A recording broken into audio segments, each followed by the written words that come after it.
Sup, guys? It's Toad back with you again. Took yesterday off as there were very few games on the board yesterday. Uh, I would say take some of my NFL side analysis with a grain of salt, as I'm still kind of watching the markets up until game time. If I don't have that strong a read on a side or whatever, as was the case with yesterday's Seattle Detroit game, where my initial reaction tends to be right more often than not, though I think so. My initial reaction was, I'm going against the market here. I like Detroit better. I wasn't going to play the game, but then I kept seeing the market indicating on Seattle. I'm like, I don't know what I want to do because I have to pick every game against the spread and pools. So I did wind up on Miami and Detroit in those. So 1-1 in those two last night. But my pick 'em pools against the spread, I'm off to a pretty good start, though. I think I got 9 right this week as well. I think I've been above 500 3 of the 4 weeks and exactly 500 in week 1, which week 1 is the most difficult. You guys don't care about my NFL picks, though. I will say Jared Goff in that game, totally insane. He only threw 18 pass attempts. Detroit, much more balanced offensive attack in the game. They didn't really run that many offensive plays, which is crazy. They just had a lot of high yardage plays. Whereas Geno Smith threw probably 55 pass attempts at least.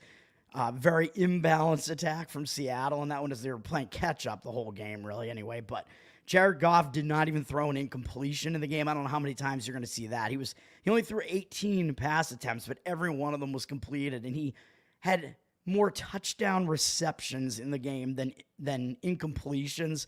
I don't think you're ever going to see a quarterback do that. That might be the only time that's ever happened. Amon-Ra St. Brown, I think, threw a touchdown pass to Goff during the game. Really insane, crazy.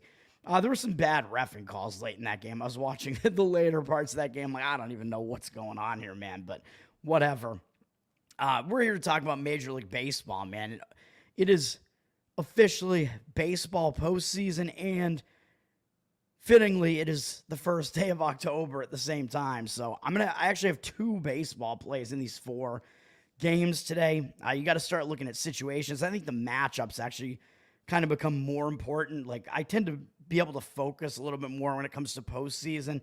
So we'll talk about these. And forewarning, I guess, I actually lean to every single home favorite in game 1 in this wild card round, which that is what it is, man. If you saw my, I posted a bracket, but making a bracket is different than betting individual games, because the bracket is all about game theory. If you're up against a whole bunch of people in a huge pool, basically, if you're just playing on ESPN in these huge groups, you want to try to differentiate your bracket. So I look for who's the team that has the best odds to get to a certain point but is being underpicked, in my opinion, at least based on what the odds are. So I have Houston over San Diego in the World Series in my bracket. Houston, they have experience, man. I do think experience is going to loom large, and you do see teams from these wild card rounds do pretty well in the postseason. The 1 seeds tend to underperform, and you do see teams that are wild cards get pretty far. And I think San Diego, pretty dangerous team. They have one of the best bullpens in baseball, even though it's been helped out by the fact that they have a really good pitching park there. But they have a balanced team, man. They have a pretty good starting rotation, good offense, and one of the top bullpens. Let's get into these games, man. All right, so I think the American League games are both first. I guess I can go in order of how they're going to be played, I guess, rather than in order of how they are in the betting here, because the betting slate is actually out of order for whatever reason. First game up, both AL games are first, actually. They're both in the afternoon. Detroit-Houston is the first game up. That's Tariq Skubal against Framber Valdez. Houston is up from -129 to -142 here. 53% of the tickets, but 56% of the cash on Detroit. I don't know if I buy that cash percentage, because we do see the line moving upward on Houston. I lean to the Houston side in this one because, again, first of all, I think experience does loom large in the playoffs. So I do think that is going to be a factor. And yes, I do realize Skubal is maybe the most underrated pitcher in baseball. He's one of the best pitchers in baseball. If you just look at these 2 starting pitchers, I would actually probably agree that Skubal is better than Valdez. But then when you look at the starting pitching matchup, I think it becomes a little bit less so the case in this specific matchup. even though, yes, Skubal overall I think is better than Valdez. They're both lefties, and Detroit has struggled to hit lefties this year, whereas Houston has not. Houston has hit lefties pretty well. So I think that kind of takes some of the advantage away from Skubal, even though he's been really, really good on the entire season. Like, he should probably get the AL Cy Young, and I don't think it's going to happen, but probably they would be justified in giving it to him. Up against Houston, though, his numbers are not as good as they are overall. I mean, he does okay against them, but Houston's able to hit him a little bit. He's only held them to a 269 average and an 842 OPS. So that OPS is actually a little bit high.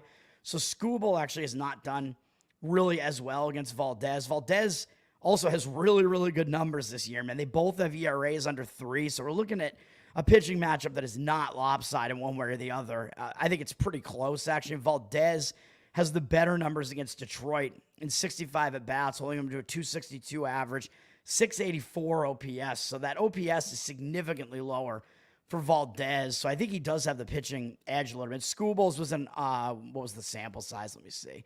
I think it was a little bit more than what Valdez's was. No, it was 67. Very similar sample size, actually. Valdez, so I actually think Valdez has the slight edge in this specific matchup, even if Skubal is the better overall pitcher. What's up? Urjo, the Utah NHL team. I've never seen a situation like that before, man. I will start talking about hockey in a few days because hockey is about to start. I probably won't have any plays for the first few days, but Utah, it's a situation like I've never seen this before where they basically are the Arizona Coyotes, I'm pretty sure, right? Because the Coyotes basically are defunct now, and like all of their assets went to this Utah team. So essentially, even though they're like an expansion team, I don't know if they're actually considered to be a continuation of the Coyotes franchise, who were initially the Winnipeg Jets, by the way, and the expansion Winnipeg, or not the expansion Winnipeg Jets, because wait a minute, the current Winnipeg Jets were the Atlanta Thrashers, right? So they were an expansion team in Atlanta back in the day, but that franchise currently is doing way better than that Arizona franchise is. The original Winnipeg Jets not looking great, but Utah, it'll be interesting, man, because I think, does that mean that they get all the same players that Arizona had? I'm not even sure how it works. Or do they get to do like a draft like Vegas did, where when Vegas was an expansion, they shocked everybody with how well they did with that team of scrubs, basically. I think they made it all the way to the Stanley Cup finals in their first year or something like that, and then they did it again. I think did they win one championship a couple years into it? Yeah, something like that. I don't know. I don't think Utah will be nearly as good, though. I think Utah's going to struggle in their first year, if I had to guess. I don't think they're going to be a repeat of Vegas. I don't think they're going to be as good as Seattle was when they came out of nowhere either.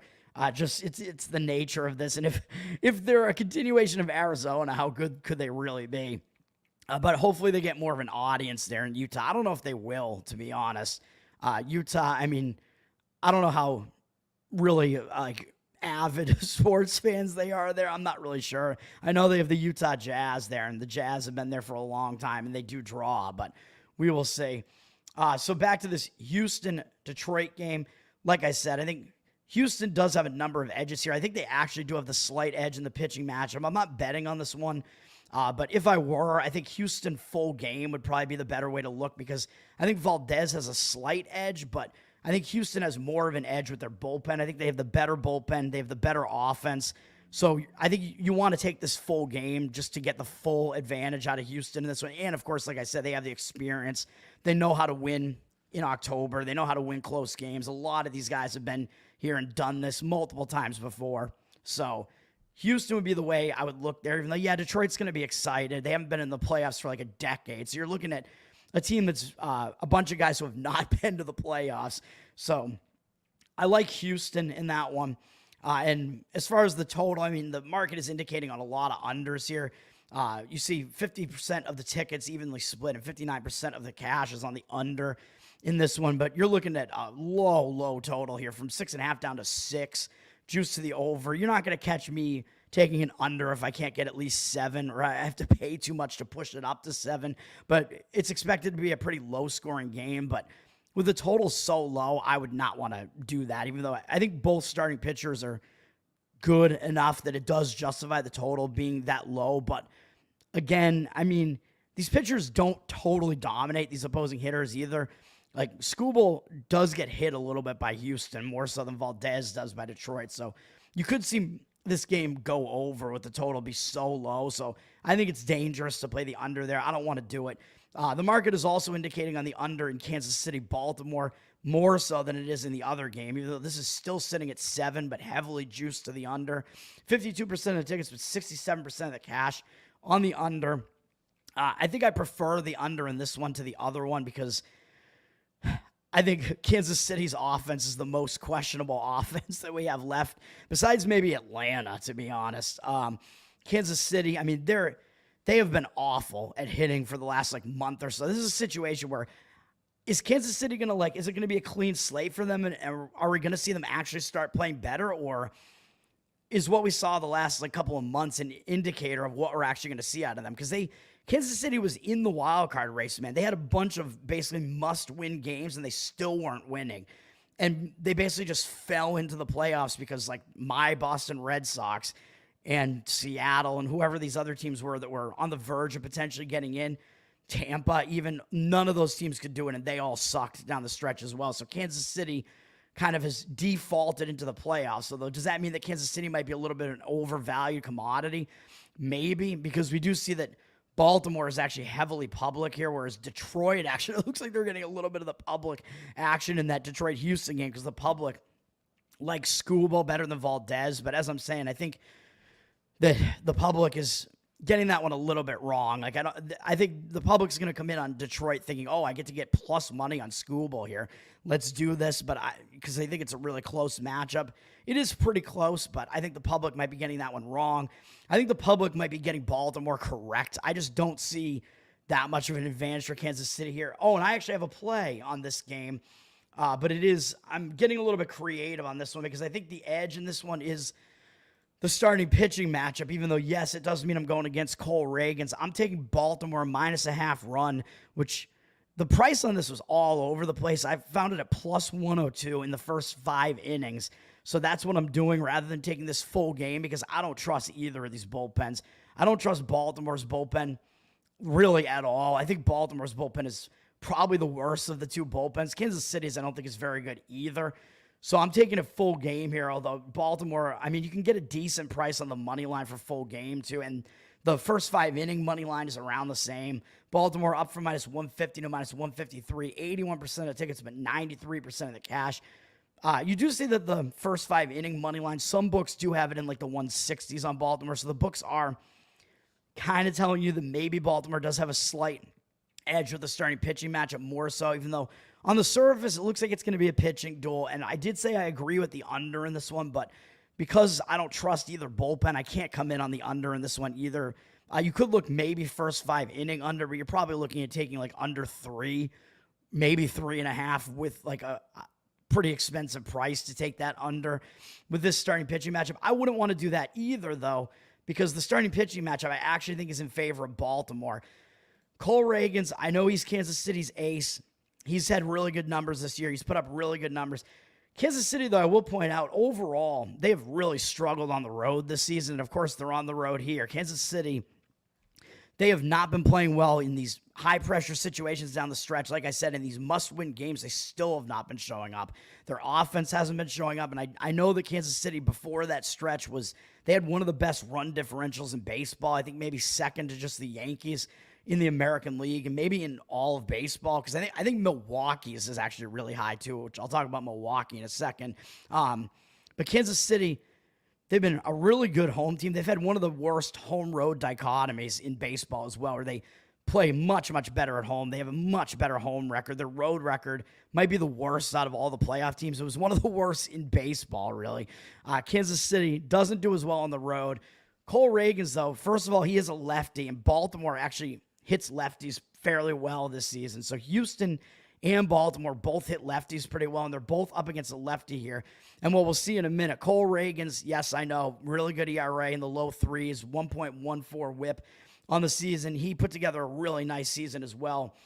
But I believe he's a guy that does not have as much playoff experience as the guy he's up against, which I'll talk about in a minute, and Corbin Burns, who, well, I'll just mention it now. Corbin Burns was pitching a lot in the playoffs. I mean, he's pitched in the playoffs before, at the very least, when he was on Milwaukee. So I think Burns You're looking at the more experienced pitcher with Burns here, so I think experience does matter for one thing. But Cole Reagans, he also does not have the best of the starting pitching matchup up against Baltimore. I know it's only a 34 at-bat sample size, but it is spread out across most of Baltimore's offense. He only has a 9-6 strikeout walk ratio against them, and Baltimore has a 324 average and 837 OPS off of him. So Cole Reagans does not have good numbers against Baltimore. Baltimore hits lefties pretty well. They're able to hit Reagans, and I think this is a situation where Reagans not only is at the disadvantage just matchup-wise, but also I think experience-wise. Like I said, Corbin Burns, he's a little bit older. He's the more experienced pitcher. He did have the better numbers over the course of the season. Baltimore won more games behind him than Kansas City did behind Cole Reagans. Baltimore probably has the better offense, especially the way Kansas City has struggled to hit recently. Baltimore has the better offense as of late. Corbin Burns has the better ERA and whip on the season, even though it's not by that much. I understand that. Burns was pitching really well in the month of September as well with a 1.2 ERA. So he's pitching well when it counts, although all these pitchers that I've mentioned have all been pitching pretty well recently. It's not like any of them have been pitching bad recently. They're all really good pitchers, but Burns also faced 3 straight playoff teams. Detroit had to face them twice in a row, and he shut them out both times. And then faced the Yankees and did pretty well in that game too. So Burns, pretty good performances as of late. And then up against Kansas City, he has good numbers against Kansas City and a huge sample size of 121. So it seems like it doesn't even matter that Kansas City has a lot of familiarity with Burns. They have not been able to touch him, really.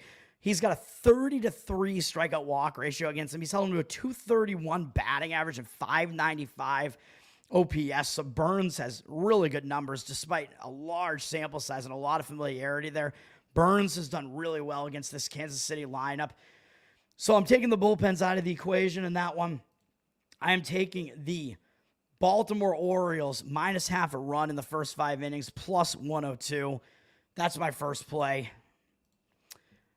Now we move over to the National League here. We got Mets-Milwaukee, the early evening game where the line looks like it's moving up. Oh, it looks like it moved up a little bit more on Baltimore there. It's moving up on Milwaukee too, and I do actually lean to the Milwaukee side as well here.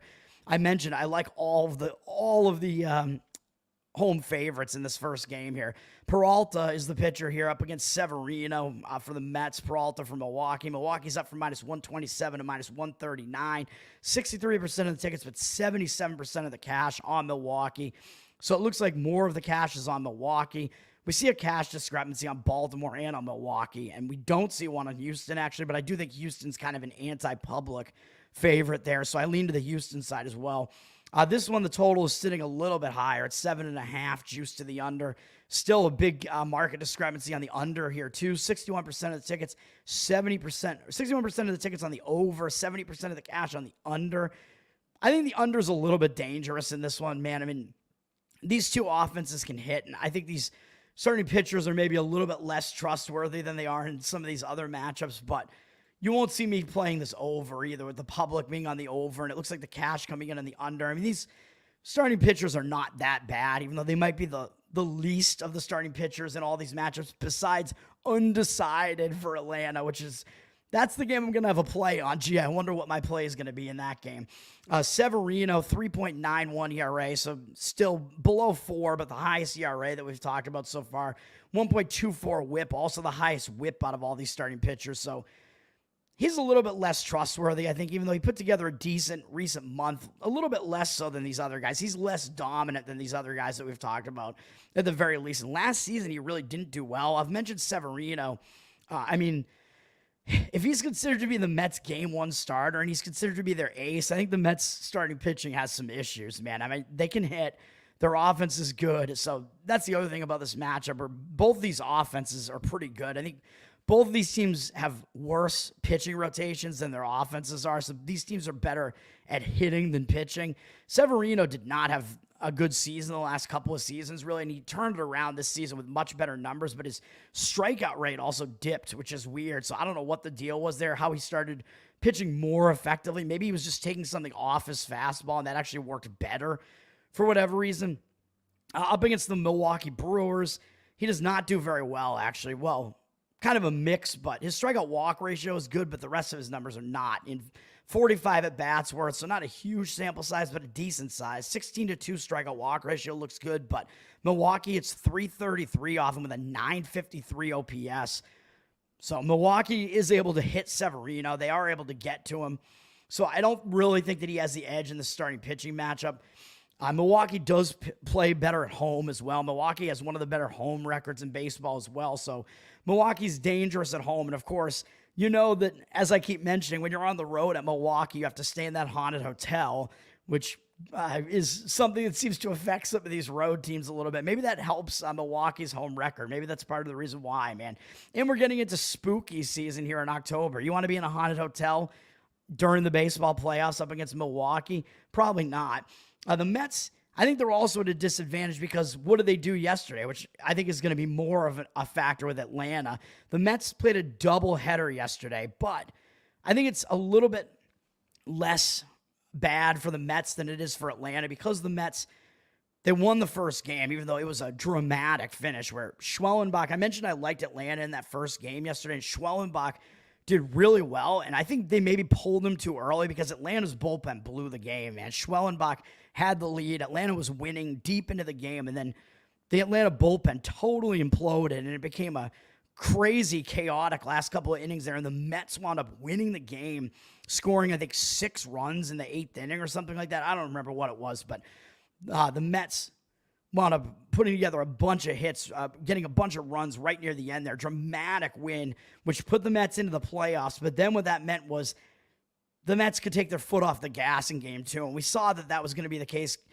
like, as the teams are turning over to play game 2. You saw Atlanta as high as minus 505 in the markets, which is, I don't think I've ever seen a baseball team be favored by that much because it was a must win for Atlanta, but you knew the Mets were just going to start resting everybody and get ready for the playoffs because the Mets, you win game 1 that dramatically, you're in, you don't care anymore, even though the Braves are your rival. The Mets obviously did not care as much. They rested a bunch of their hitters, which is why they didn't score any runs in the second game. Part of the reason why. But Atlanta was such a heavy favorite because it looked like they were going to pitch Chris Sale to try to ensure that they were going to get into the playoffs. But then they decided to not pitch him, and I was saying that they might not pitch him if they won game 1. They'd probably decide to not pitch him and get him ready for the playoffs. But Chris Sale is actually injured. He's having back spasms, and that's why he didn't start when Atlanta needed to win game 2. They rolled out Grant Holmes, and then the line actually dropped significantly. But Atlanta was still like a minus 305 favorite when that game went off because the Mets were just resting everybody. So Atlanta was still able to win the game. Holmes, I think, did pretty decently, but Atlanta brought in their bullpen pretty early as well, which is also going to factor into my play on the Padres. You already know that's what my play is going to be. We'll talk about that in a minute. But the Mets, yeah, I think they're at somewhat of an extra disadvantage because they are having to travel here. They had to play 2 games yesterday. Really, they only played 1 game yesterday. Like I said, they rested most people. They didn't use a lot of their bullpen. Really, they didn't use that much of their bullpen in general yesterday, but in game 2, they really did not because they didn't care about it. So they just tried to kind of rest their bullpen. But Milwaukee, of course, has been sitting at home waiting. So they do have the travel/rest advantage here. But do the Mets have a little bit of an edge just because they got to play yesterday? I don't know, because a team like Milwaukee, like what, you played 2 days ago? You played on Sunday. So having 1 day off, I don't think is really going to like stall any team's momentum or anything like that here. Like a prolonged period of time off, you might see a team lose their momentum. But when these teams all played on Sunday, except for the Mets and the Braves, yeah, I mean, I think having 1 day of rest is probably more helpful than anything else. So the Mets do have the rest and travel disadvantage a little bit here as well. So I lean to Milwaukee, for those reasons as well. But like I said, the Mets rested everybody in that second game. And Chris Sale, I don't know if he's going to be ready for the playoffs, man. So these wild card series, I believe, are best of 3. But Atlanta, as I'll talk about in a minute, if they're looking like they might just be coming into game 1 with like no preparation really for game 1 and they lose game 1, that is rough, man. You're going to put yourselves up against a wall. I think it is a 3-game series. You can correct me if I'm wrong. I think the way it's structured now is the wild card, because this new playoff structure has not been around for that long. I think the wild card series is 3 games now. Divisional series is 5 games, and then the championship series is 7, and the World Series is 7. Correct me if I'm wrong about that. I think that that's how they play it now. So losing one game does matter a lot in these series. But yeah, the Mets overall, yeah, I think they're at a slight disadvantage. In Atlanta, if they're missing Chris Sale and he might miss the wild card series, oh boy, man. And they look like they're not in a good spot in game one here as well. Rough going for the Braves, man. Freddie Peralta, I forgot to talk about him from Milwaukee. He's got better numbers than Severino on the season. Those whip a little bit high for being the ace pitcher of a staff, up above 1.21, but he is Milwaukee's best starter. Pretty decent 3.68 ERA. And up against the Mets, he actually has pretty good numbers in 76 at-bats. He has walked too many. He has allowed too many home runs, although Winker has 2 of them, but the home runs are pretty spread out. So some of these guys do hit for power off of him. 21-7 strikeout walk ratio. You'd like to see him not walk as many, but 3 of those walks are all against Lindor, who... Lindor, correct me if I'm wrong, even though I think he did hit a crucial home run in game 1 yesterday when it came down to the stretch there, but I think he is also kind of playing injured right now, so I don't know if that's going to affect the Mets hitting it all here, but overall, Peralta does do fairly well against them. 197 batting average against these Mets hitters is quite good, but then a 747 OPS is slightly high, kind of. It's not that high, but he's allowed too many home runs and too many walks to them, but he's really not allowed that many hits off of them in general. So I do think Peralta does have the matchup edge there. And then we will get to the final game of the night, which is where I have a play. So Atlanta at least gets to rest a little bit in the fact that they don't have to play until tonight, but still, man, Atlanta, they're at the biggest rest disadvantage still, I think, because look at what they had to do yesterday. They thought they were going to win game 1. They brought in some of their best relievers to try to finish off game 1. That didn't work out. Their bullpen imploded. Then they had to win game 2. It was a must-win. They weren't able to pitch Chris Sale. Grant Holmes pitched, and they had to go into their bullpen earlier than they wanted to. And Atlanta used some of their best relievers, I think, in both games of the doubleheader yesterday. So their bullpen is very taxed coming into this series, man. I don't think it's a good situation for them at all. I think they're in the worst rest situation because they had to win that final game, the later of the 2 games, even though it wasn't that late. It was a later afternoon, like into early evening game. So they did get to still get out of there, but still they have, not only do they have to do that, but they have to travel to the Pacific Coast and play a late night game on the Pacific Coast. You remember, I talk about this in football more than other sports, where you have an East Coast team having to go out to the Pacific Coast with no rest, and they have to play a late night game, a game that's probably going to go until like midnight as far as the East Coast is concerned, as far as how your biological clock is set. That's an extra disadvantage, man. Having to go all the way to the Pacific Coast for Atlanta and play a late night game like that, that's going to be really late for them biologically. Like I said, where San Diego's just already been sitting at home for a while, so they're used to this time zone. That's just an extra disadvantage to Atlanta, man, on top of having to use a lot of their bullpen yesterday. Oh, boy. I think that Atlanta's got a lot of disadvantages coming into this game. And we don't even know who their starting pitcher is going to be, because I think they were kind of lining it up to be Chris Sale, potentially. Like, I thought maybe they would win game 1 yesterday, rest Chris Sale, and then have him ready for this game, because he is their ace. He's like the triple crown of pitching winner in the National League this year. He's had such a good season, but now it looks like he's in jeopardy to even pitch in this series at all. And we don't even know who Atlanta's starter is going to be. And then it looked like it was going to be Max Fried, because I think he would be the next one up in the rotation otherwise, which might actually be better for Atlanta because he's a lefty. And San Diego, I think, hits righties better than they hit lefties. But it looks like Max Fried isn't going to pitch in this game either. So we don't even know who Atlanta's starting pitcher is. And does that mean that San Diego's at a disadvantage because they don't know which pitcher to prepare for? I'm not so sure about that, when it means that Atlanta might be throwing out some, who knows, some starter who isn't as good and really shouldn't even be out there. And they might have to go to their bullpen early again, having to use their bullpen in both games of the doubleheader yesterday on top of that. If Atlanta pitches some pitcher here who's not very good and they have to go to the bullpen in this game too, that doesn't look like a good situation for Atlanta, man. And this total somehow is still sitting at 7.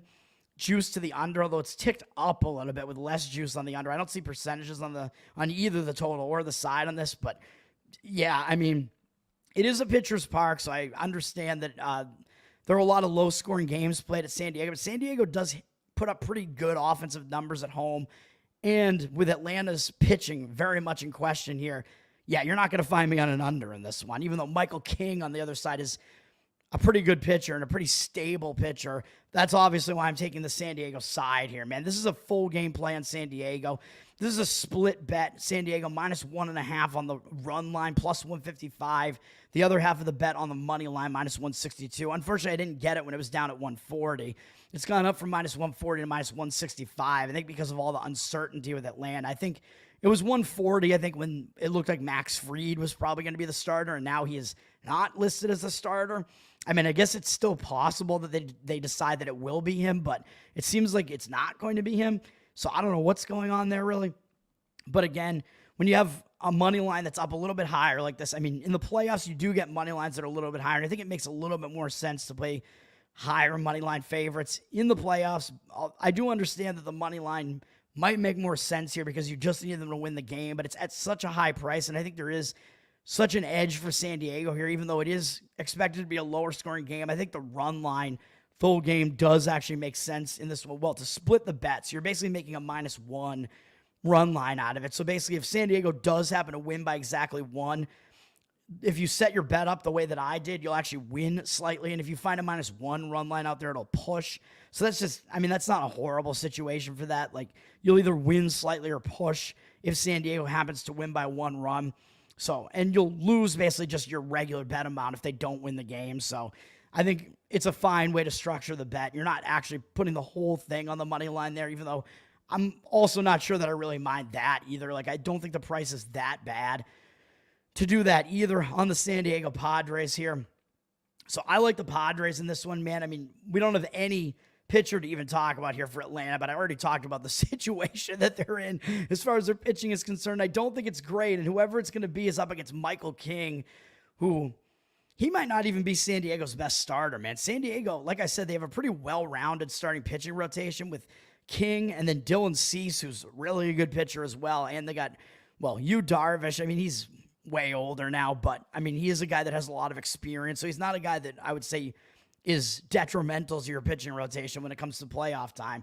Michael King, though, ERA under 3. His whip is a little bit high because he does tend to be a little bit wild, 1.19, but he strikes out guys at a really high rate, and he doesn't allow that many hits, so he's very difficult to hit. He's a big-time strikeout pitcher. I would say he's a veteran at this point. I think he was on the Yankees earlier in his career, so I'm not too worried about the fact that he's a big-time strikeout pitcher and he throws hard. I'm not too worried about the fact that that has, like, worn him down throughout the season at this point, him or Cease, really, because they're used to it at this point. They're veterans. I think they're going to be ready for the playoffs. And I forget which pitcher it was. I thought it was King, but I guess it wasn't. He did pitch against the Dodgers in his most recent start. He put up a 1.57 ERA this month, which is good. 24-6 strikeout walk ratio, so not allowing that many walks this month. Not bad either. He finished off the season with only a 5-inning performance against the Dodgers, but a road game against the Dodgers, not that easy to do. And it was a game where I think San Diego at that point already knew they were going to be in the playoffs. So I think they were still battling for the division potentially at that point. But his start was mediocre. It wasn't that bad. I thought he was the guy that was held to a lower pitch count in that one. I mean, he has gone fewer than 100 pitches in his last 3 starts. So I think he will be ready to go in this one. There was one of these starting pitchers actually got rested, I think, in their last start coming into this. I think it was actually, was it Burns? I should have talked about that when I was talking about that play. Yeah, so I'll just add that on top of my Baltimore first 5-inning play. Corbin Burns only went 5 innings in his last start against the Yankees, and they decided to rest him and get ready for the playoffs. He only threw 69 pitches, so he is actually pitching on a little bit of extra rest, and he's pitching on regular schedule with a little bit of extra rest because Baltimore was deciding to get him ready for game 1 of the playoffs, and they took him out earlier than they would have if that game actually mattered. So that's an extra edge to Corbin Burns as well there.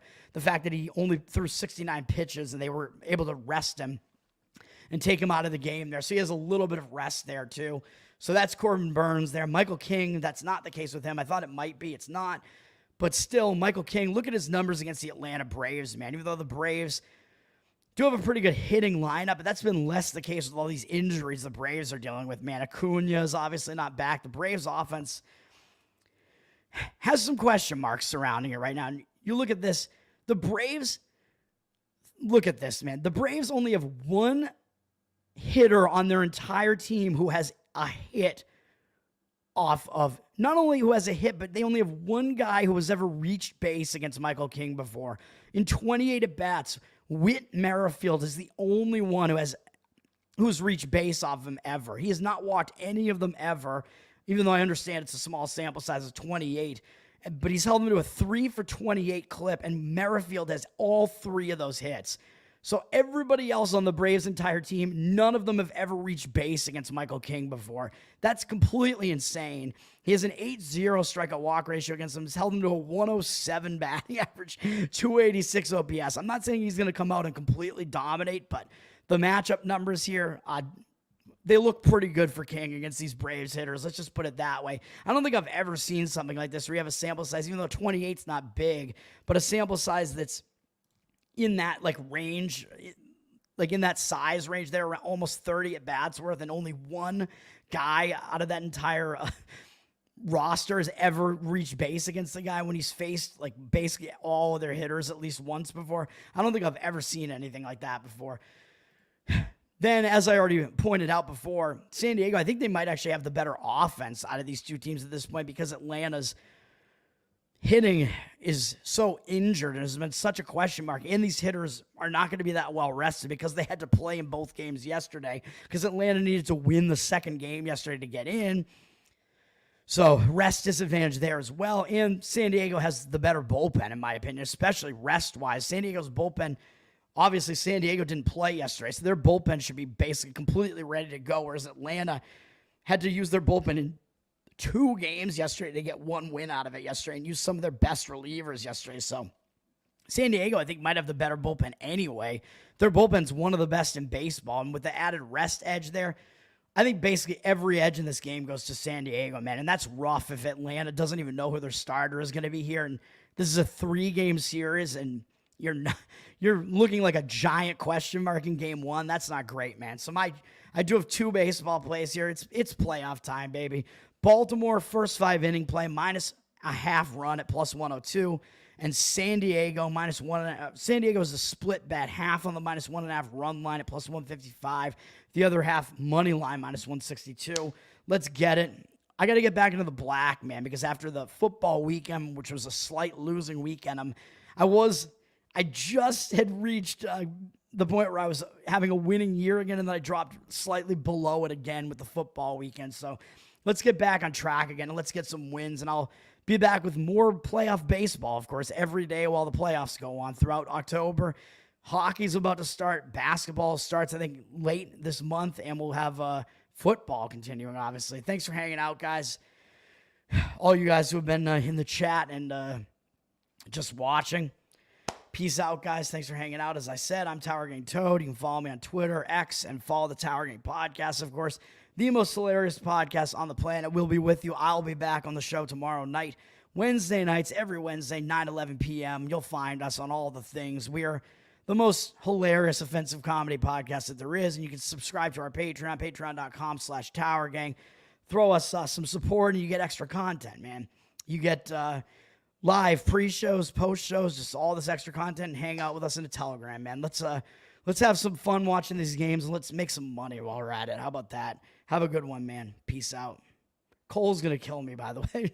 I was on his Braves team the other day in one of those games against the Royals, and now I'm fading them when it matters more. Sorry, Cole. All right, peace out, guys.